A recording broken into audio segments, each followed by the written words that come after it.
Ini adalah HP flagship Sony terbaru yang harganya nggak kalah sama flagship iPhone. Apa aja yang spesial? Apakah lebih baik dari iPhone? Dan ini dia Xperia One Mark IV.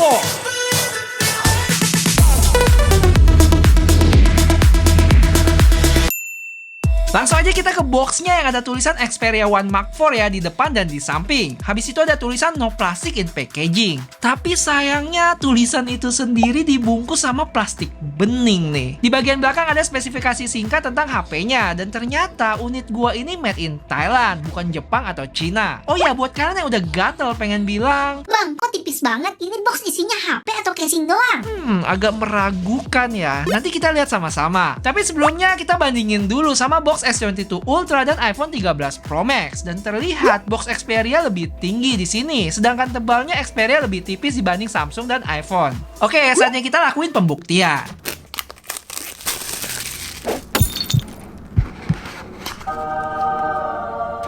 Lega nih gua. Untungnya bukan casing ya. Ini HP beneran kok. Dan ada selembar kertas petunjuk lagi. Masih belum puas, gua obok-obok lagi. Dan kita masih dapat karton putih ini. Plus ternyata dapat bonus karton tipis terakhir. Dan tahu berapa harga satu kotak ini beserta karton-karton premiumnya?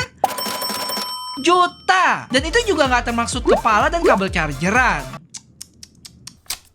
Pas dinyalain langsung disambut sama tulisan Sony Xperia yang OS-nya berbasis Android 12. Habis itu setup kayak biasa, registrasi fingerprint di power button-nya, dan beres. Lanjut gua cek untuk storage-nya udah kemakan 25GB dari 256 punya gua. Habis itu langsung diminta update software sekitar 90 megaan. Pas gua cek, OS-nya sih bener-bener bersih ya, kayak stok Android gitu, nggak banyak apps titipan juga. Kalian bisa lihat tuh, cuman segini doang.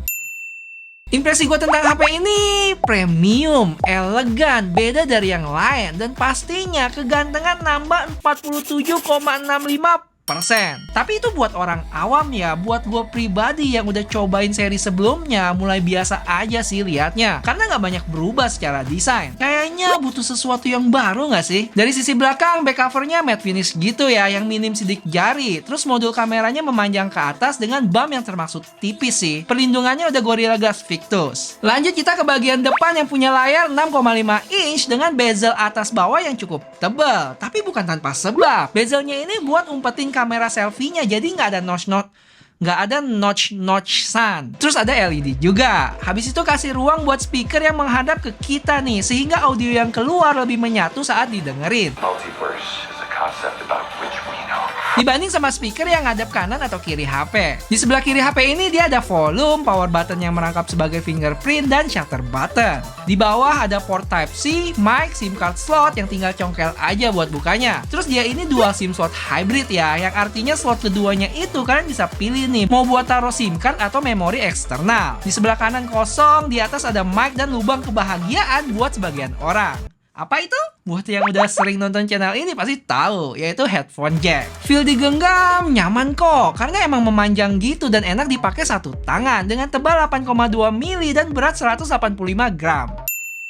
Oke, singkat aja ya. Untuk spesifikasinya dia punya layar 6,5 inch 4K HDR OLED dengan refresh rate 120Hz. Pakai chipset terbaru yaitu Snapdragon 8 Gen 1 dengan baterai 5000 mAh yang udah support wireless charging dan reverse wireless charging. Dari sisi kamera dia punya 4 lensa 12 megapiksel. Lensa wide ber-OIS, tele ber-OIS juga, ultra wide, dan selfie. Nanti kita bahas ini lebih lanjut di belakang ya. Untuk spek lainnya HP ini udah HP 5G, udah IP6568, terus dual SIM hybrid yang bisa tambah memori up to 1 tera dan lain sebagainya. Terus bedanya sama versi sebelumnya apa bang? Yang Xperia One Mark III itu? Beberapa di antaranya sekarang Gorilla Glass Victus-nya itu udah di depan sama belakang, yang mana sebelumnya itu di depan aja. Dan chipsetnya 8 Gen 1 dibanding sama Snapdragon 888. Baterainya itu upgrade dari 4500 mAh ke 5000 mAh. Dan layarnya pun katanya lebih terang 50%. Dari sisi kamera, sekarang kamera selfie-nya itu 12 megapiksel, dimana sebelumnya 8 megapiksel ya. Terus untuk eye autofocus dan object trackingnya yang sebelumnya cuma bisa di lensa utama aja, sekarang bisa di semua lensa. Sama juga dengan video 4K 120 fps-nya, bisa di semua lensa. Satu lagi nih, sekarang untuk lensa telenya itu true optical zoom ya, dibanding variable optical zoom di Xperia One Mark III. Bedanya apa tuh bang? Yuk, sini gue jelasin. Oke, apa yang spesial dari lensa telefoto ini guys? Yang dibilang True Optical Zoom atau Continuous Zoom Lens. Tapi sebelumnya gue jelasin dikit dulu ya tentang apa itu optical dan digital zoom. Simpelnya nih, optical zoom itu hasil fotonya langsung di zoom dari lensanya itu sendiri. Kalau digital, hasil dari lensanya yang itu tadi terus di zoom lagi lewat software, yang artinya bakal terjadi penurunan kualitas. Nah, sekarang kita ngomongin True Optical Zoom 85 ke 125 mm-nya di Xperia One Mark IV ini. Artinya, hasil foto di antara 85 sampai 125 mm itu langsung dari lensanya. Mau 90, 92, 124, dan lainnya. Kalau lewat dari itu bakal jadi digital zoom yang bakal ada garis-garis di sisi kayak gini. Sedangkan misalnya Xperia One Mark III nih yang bukan True Optical Zoom tapi namanya Variable Optical Zoom, di mana telefotonya 70-105 mm itu artinya hasil foto yang langsung dari lensanya itu cuma 70 dan 105 mm. Sekali lagi 70 dan 105 ya, bukan 70 sampai 105. Jadi misalnya kalau kita shoot di 80 mm, hasilnya itu dari foto 70 mm tadi di zoom secara software jadi 80 mm. Yang hitungannya adalah digital zoom. Semoga jelas ya. Kalau masih bingung bisa komen di bawah. Nanti biar gua atau teman-teman lain bisa bantu jelasin lebih.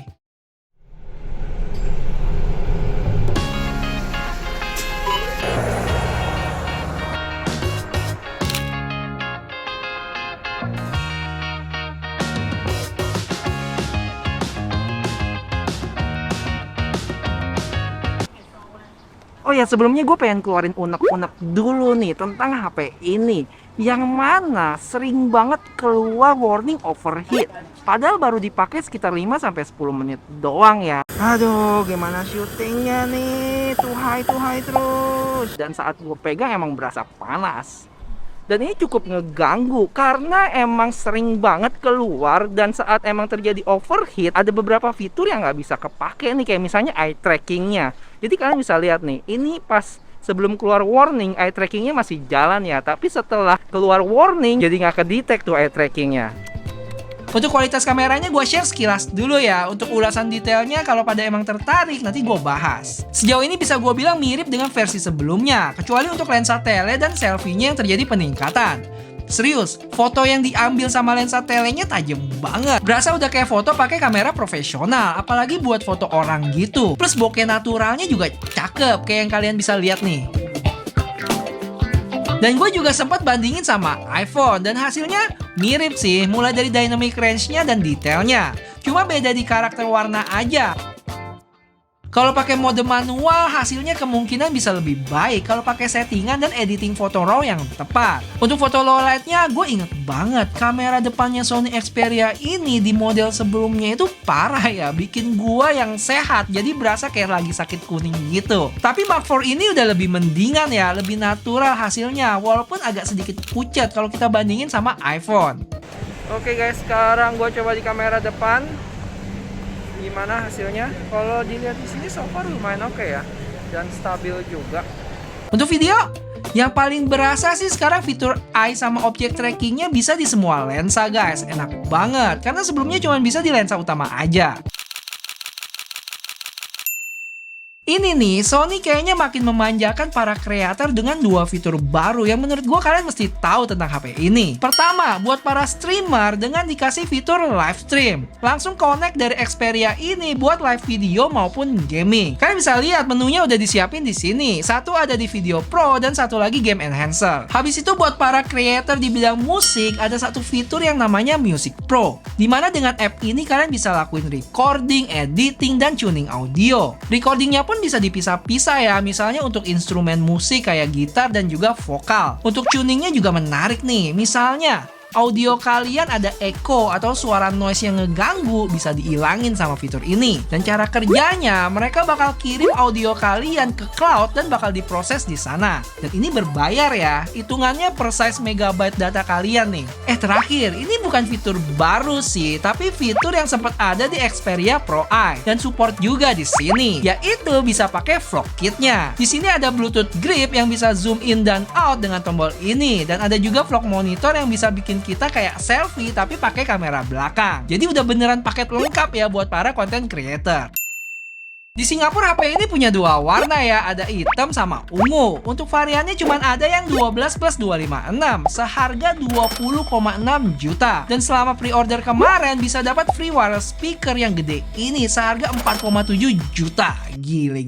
Dan kayak biasa buat teman-teman yang tertarik buat sikat HP ini, nggak usah ragu, langsung aja DM IG-nya sg.shipshop. Just tip rekomendasi gua yang pakai jalur resmi, bayar pajak, dan nggak bakal ada masalah sama emailnya. Kalau mau lebih aman, bisa transaksi lewat Tokopedia mereka juga. Yang jelas, HP ini bukan buat semua orang ya, cuman buat yang udah terjebak di ekosistem Sony. Apalagi kalau pakai kamera profesionalnya dia, pasti ada keinginan buat ngelengkapin koleksi barang-barang Sony-nya. Terus kebebasan mengekspresikan diri dengan manual mode di HP ini juga suatu kesenangan sendiri bagi sebagian orang. Tapi buat gua, jujur, gue tipe yang ketemu momen bagus, buru-buru buka HP, jepret, dan posting di sosial media sih. Ada yang sependapat? Atau beda? Boleh yuk share opini teman-teman tentang HP ini di kolom komentar. Dan terakhir, kalau suka sama video-video di channel ini, jangan lupa gantian bantu gue buat like video ini ya. Sampai ketemu di video selanjutnya. Bye-bye!